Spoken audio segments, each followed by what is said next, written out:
This is GeroTheHero, and this is my review of ACCA 13, Episode 3.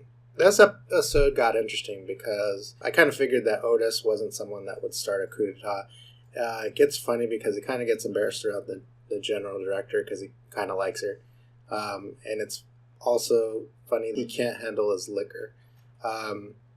She wants Otis to basically look out for anything suspicious while he's doing his inspections because he basically goes everywhere so he can see everything. He's kind of reluctant, but he decides to help. I think mostly because he likes her. In the meantime, of course, the 5 chiefs still suspect Otis. We get introduced to the prince, who is the grandson of the king, and that he's the next in line, but we find out he's basically the worst. He wants to disband ACCA completely because he feels the country is peaceful, and he even wants to get rid of the government and completely have the royalty be in charge of everything. So he's pretty much a big idiot. The 5 chiefs and the general director and the inspection team are all invited to the celebration for this Prince Juan's coming of age. I thought it was interesting because the king didn't announce that the prince would take over. Almost like he knows he would be a bad ruler, so he's going to pretty much hold out as long as he can.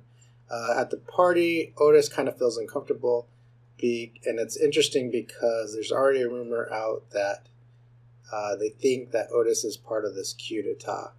And then, of course, it gets interesting because another person introduces himself.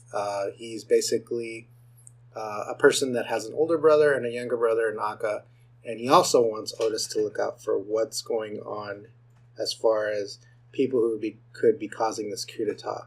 He suspects Gosser is one of the 5 chiefs, is the one that's actually causing the coup d'etat. And then we also have the advisor to the king, who also seems very suspicious.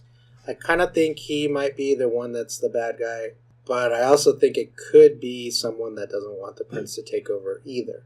Otis is very nervous because he knows that so many people think he's involved.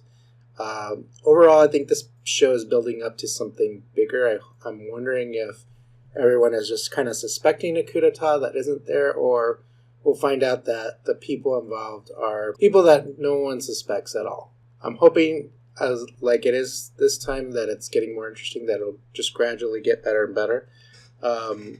So I'm looking forward to the next episode. So like always, comment below, subscribe, and follow me on Twitter, and I will see you next time.